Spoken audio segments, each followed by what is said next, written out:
Hey there, welcome to another episode with drug topics of Dispensing Leadership. I'm Shawn Bjorndal. And I'm Jesse McCullough. Shawn, how are you?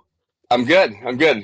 I mean, I'm laughing because you just told me a funny story that we can't repeat on PharmD topics, or drug topics. But um, We can let the listeners imagine what the story was. it was about a funny actor you saw because you've been busy since the last time we Well, talked. Because you've had yeah. a couple big events. Yeah, first off, let me just give thanks to all the listeners and viewers that are picking up on the podcast. It led to a wonderful opportunity that was presented to Shawn and I don't know, a little better than a month ago.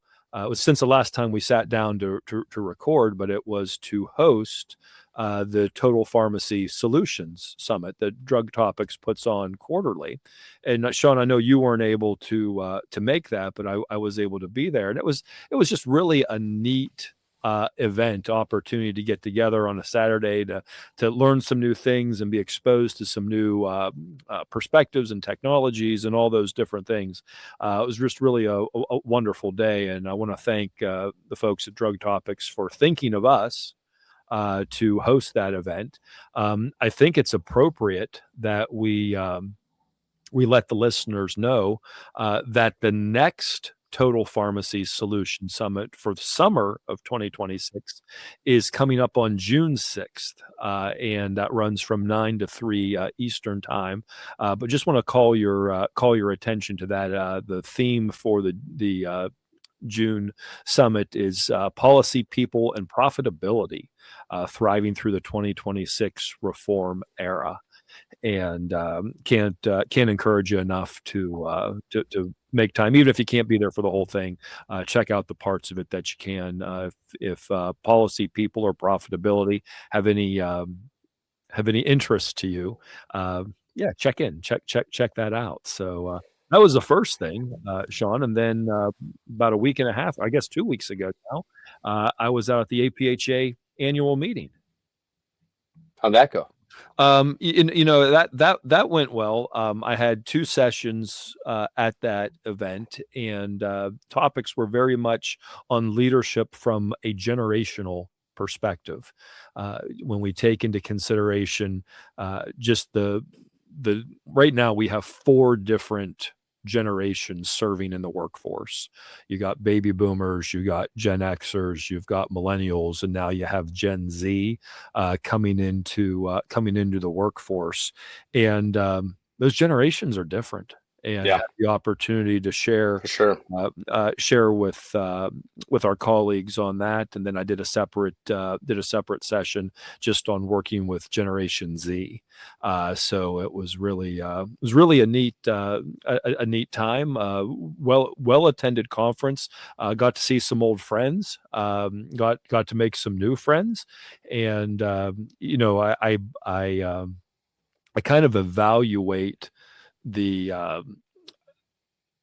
the impact of the lesson based on who hangs out afterwards, right? Yeah. Sometimes people, just dart for the door, and I'm Hopefully, you had a couple hanging out yeah, afterwards. yeah. I was gonna say I've been there, right? I've made the mad dash for the exit. Um, Yeah. but it's also really nice, especially when you take the time and you prepare, that you can have some better conversations with people as you go through that, and it was really really a good experience. So if you haven't been to one of those events, would encourage you to at least consider that next time it Yeah. comes close to you. So that One and on that, just to piggyback on that, like how much better is it to meet in person, right? I oh mean, me and you've been meeting now for over a year, yeah, a year and a half, mhm, and it's like we've never met in person. And right. I thought that was gonna be my chance, but it turns out like that APHA always messes with my boy's birthday weekend, so I didn't get up there for it. But we were only 2 hours apart, Right. you That's know. that's the So that's as close as you and I have gotten, I think, to date, yeah, right? But it's I mean, it's a different medium. Face yeah, to face is it's just different. I try to use a little bit of humor with when I present and share different topics. Sometimes I just have to hope that is received the right way. on a Yeah. podcast or that you Yeah. respond to it, right? But it's interesting just to get that feedback. You see the heads nodding, you see the light bulbs go off. Like those are things that are just so encouraging whenever you're presenting, Yeah. that you've connected with the audience and they're picking up what you're putting down, right? That's we did a interesting exercise that I was really skeptical of, around the different generations, and one of which was, I had to ask all the Gen Xers, and of course myself being a Gen Xer, I had to ask them all to hold up their writing utensil because they were in the session taking notes, and I drew attention to the younger generations how they don't write their notes out. Like, they'll take their notes electronically, they'll type that into their phone, or they'll do whatever.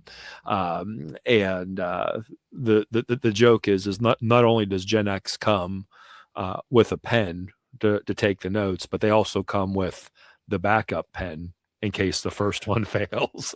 And so it didn't go over quite as well as I hoped it would, because when you're in a room with a bunch of pharmacists, they've got a pen, they got a back. I'm going to tell you. So I will tell you right now, there's some audiences that absolutely kills it. It absolutely kills it. So so that's where we are. But yeah. Okay. Well, So that's kind of a not even a good segue into our topic for the day, but it is what it is. well, It's all relevant to leadership. But yeah, well, it is, but I think it's that piece at the end, right? When people stay around to talk to you, there you go. Okay. that is because the leadership principle I want to share with our audience today is this: is that there's a world of difference between leading and managing, and maybe someday we'll do a deep dive of, like, 50 episodes or something on what all those differences are. But the one of the things that is so key to remember is that managers try to treat everybody the same, where leaders understand that they have to treat everybody differently. And one of the things that leaders do as they treat them differently is what they do is they shrink the gap between where they are and where the people that they're intending to lead are. Like, that gap gets shrunk. And I spent a lot of years on the bench in the community pharmacy, and it's interesting because you'll have you'll have some odd conversations that come up, and you may be like, where did that come from? Right? And Shawn, I know you spent some years on the bench in the community, and you've done a number of different things in the pharmacy world. But, like, have you ever had a conversation with a patient that was like, how did I get myself involved in this?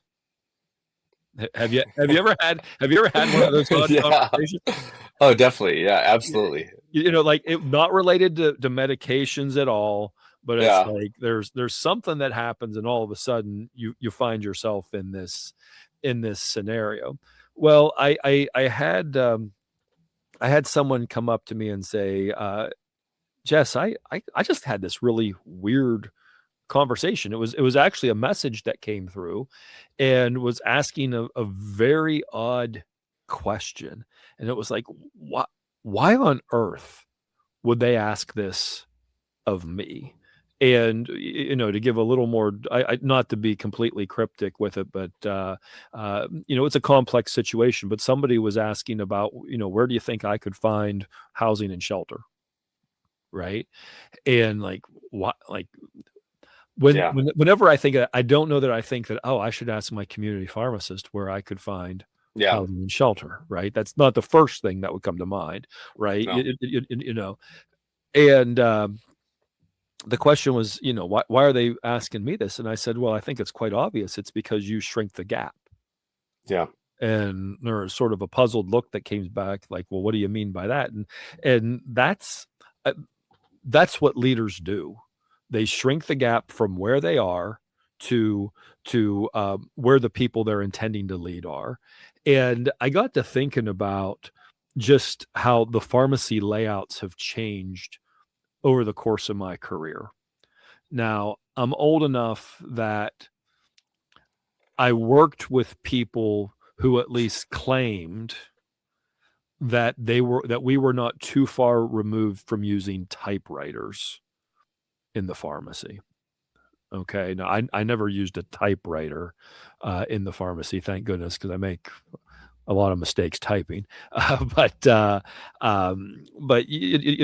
one point, the pharmacy was back. At least, I started with a regional chain called Thrift Drug, and Thrift, we had a row of cash registers, and then there was a space, and then there was the pharmacy behind that. But the pharmacy was up a step or two, right? We were elevated. Mm-hmm. Uh, and, I just was having a conversation with a colleague earlier today that, part of that's to trying to present authority. Like, there's somebody who's up there. And I got to thinking about how that model has changed so much, right? Like now, there's all sorts of opportunities to not just meet with a pharmacist, but meet with a pharmacist in a private room, right? Yeah. Like there was a time we would Yeah. have consultation rooms, right? That was the standard. But like my experience in pharmacy has gone from being on an elevated platform to on the floor to front and center interfacing with the patients. And I have a colleague in Canada who his he is out there, and I think even this weekend, from when we're recording this, he's out there promoting pharmacists at dropout and all the positive things that can happen when pharmacists and patients interact, right? And that's what we do. We've taken all these steps to shrink the gap, to collapse that gap between pharmacist and between patient. But it's a leadership principle that applies no matter where you are. Is how do you shrink that gap? Tell me maybe from your experience, Shawn, what are some of the gaps? Did you ever work in a pharmacy with the step? I didn't. No, no. I remember that though because our hometown pharmacy had it step up, but then they got bought out by a small regional chain and remodeling things like that. They took away that elevation. Um, Honestly, in the prep of this podcast, I had a bunch of examples, and the way you went down, I was like, wow, like I didn't even think about that as shrinking the gap. Like I was thinking more from like a clinical perspective, a business perspective about how Yeah. we can close a gap with providers and other clinicians, being like, hey, these are things we can do together. Where instead of being, having a turf war, it's like, hey, like we can do that for you, and you Yeah. can actually make money doing it, and we help you, right? So just things like that is where I was going with. Well, you please take it that this audience, this is why Shawn is the star of this show. It's because he takes this he No. takes this to the very practical, because yeah, what were some of those examples you were thinking of, Shawn? Well, I mean, the easiest one for me to talk about is just like pharmacogenomics, right? Because I Yeah. have a company with PGX Ally where it's like we have it, we have the technology and available now to where it's like you can be an extension to the doctor's office, sharing the same. Even you don't need to even share the same system, but we have a way to like connect you. So Mhm. now any doctor that orders that PGX test, and you can recommend what and who should be ordered. So like that, it's taking this off their plate because they have no idea how to even order these tests or what to do with the reports when it comes in, right? So that would be my way of thinking. Like that's here you go. Like that you serve it up to the doctor on a silver platter and you shrink that gap. Yeah, because it's down low and up high, and like Yeah, how do you get from point A to point B when you do these things the right way? What are you doing? You're shrinking that. You're yeah, ideally you could get to the point where you collapse that. Um, I was on social media the other day, and somebody was sharing just the impact of doing physician detailing yeah, had on their pharmacy. Right? It was, hey, somebody decided that they were going to give a good effort one day, and in 4 hours they visited six offices, something that I'm sure I'm not quoting this the right way, but it's an application of this principle, right? In a few hours visited a number of physician offices, and then the next day they saw 67 new prescriptions from those offices, right? Because what Yeah, had they done? that's cool. And I got to thinking about that. How many times do pharmacies have interactions with prescribers that it's often about problems and trouble and whatever, drug not covered, we need a formulary alternative, we need a prior authorization, it's out of It's stock, it's always bad news. yeah, That's a way to call it out. It's like yeah, a lot of bad news. yeah, like there's certain people that you don't want to talk to, and You like don't want to talk to the one that's always giving you bad news yeah, so or more work to do. yeah, when you're always bringing them the bad news, like that's not. But when you Yeah. shrink the gap, when you go to them, right? You find the common ground that you go there, you add value. And I think we've talked about that before on this channel. But like that, those are things that leave positive impressions and build confidence in people and where they're looking to go, Yeah. right? So I really I saw that statistic shared, and I thought, oh, that was a really good use of time to go out and to build those relationships. But the principle underneath all of that is closing the gap. This is and I don't know if I've ever shared this story with you before or not, Shawn, but I was working in a pharmacy in Conneaut Lake, Pennsylvania, which is more of a vacation town. It's a small community, but there's a lot of people that come from out of town because there's a lake, and people who live in the city apparently think lakes are fantastic and they want to be on them on weekends. So the weekends were always a bit of an adventure at that store. But there was one morning a woman came in and she was visibly upset, and she had a prescription in her hand, and she presented it to me because I didn't have the step anymore, right? I was Yeah. I was actually at the drop off window. She would come, and the workflow we had at the time was pharmacist at the drop off window, and I accepted that prescription, and as I looked at it, it was for a glucometer and test strips, right? Here is a woman whose world had just been turned upside down. Doc She went says, on "Hey, vacation and she you forgot her know, test strips, or is it brand new for it her? was brand new. She was Okay. just, she was being identified as somebody who, was moving into the world of diabetes. And I don't know if you've ever done a diabetes boot camp or something like that. If you haven't done it, I can't encourage you enough, because there is a huge mental burden to that Yeah. condition, right? Yeah. You're never too many thoughts away from thinking about it. And or at least whenever I did it, I was never too many thoughts away from thinking about it. And this woman's world had been turned upside down. And and at least for me, a rare moment of compassion, which doesn't happen very often. But I remember the woman standing there at the counter. I remember reaching across the counter and putting my hand on her hand and just saying, "Hey, we're going to get you taken care of. It's going to be okay." Right. Yeah. And that, Wow. that was whatever it was, 30 inches, 3 feet, whatever it was, reaching across the counter, to try to, console and comfort and encourage someone who was going through a pretty traumatic time. Yeah.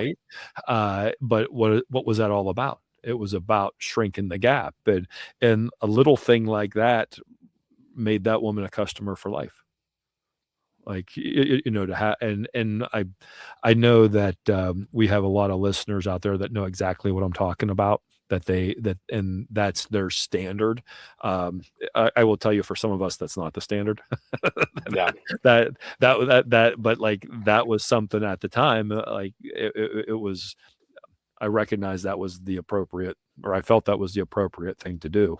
We're probably in a world now where it's less accepting of stuff like that. But anyway, that was really a That's a good example, Jess. That a really good example. And I just before we close out, it's like, you can really think about this in a lot of different ways. I mean, think about this as leading your own team, right? I Mhm. mean, you have new technicians or even senior technicians. It's like, what are you sharing with them to bring you closer together to make the team work better and to see like keep everybody informed of what's going on, Yeah. right? How do you start the day? Yeah, Right? Do you start the day by going through and saying hello to everybody? Or do you come in, you go into the office or you go into the break room, whatever, however yeah, that looks within your work setting, and you don't greet anybody, right? And you just wait for people to come by your office. But like when you go out and you see people, what do you like? It's a simple. It is so simple. It is so practical. And one of my mentors share with me, Jess, things that are easy to do are easy to not do. And okay, I have found that that is too true, right? yeah, Things that are easy to do are easy to not do. And I cannot encourage our audience enough today that this is an easy thing to do. Shrink the gap whenever possible because it's going to build better relationships with people on your team. It's going to build a connectedness. It's going to improve your productivity. It'll reduce some of the conflicts that you in a, whether we all are going to deal with conflicts, but we can reduce the frequency and the intensity of those when we weave the team better like that. And we can build better relationships with our patients and with our colleagues out there in the community. Right. I think yeah, there's a lot of things, but when we recognize that we have the agency ourselves to shrink that gap, I think that's a wonderful, wonderful thing for us to consider. amazing. Amazing, Jess. Well, hey, thank you for your time and your wisdom and expertise here. And we'll see you here again next month. Yeah. Next month. We'll see you soon. All right.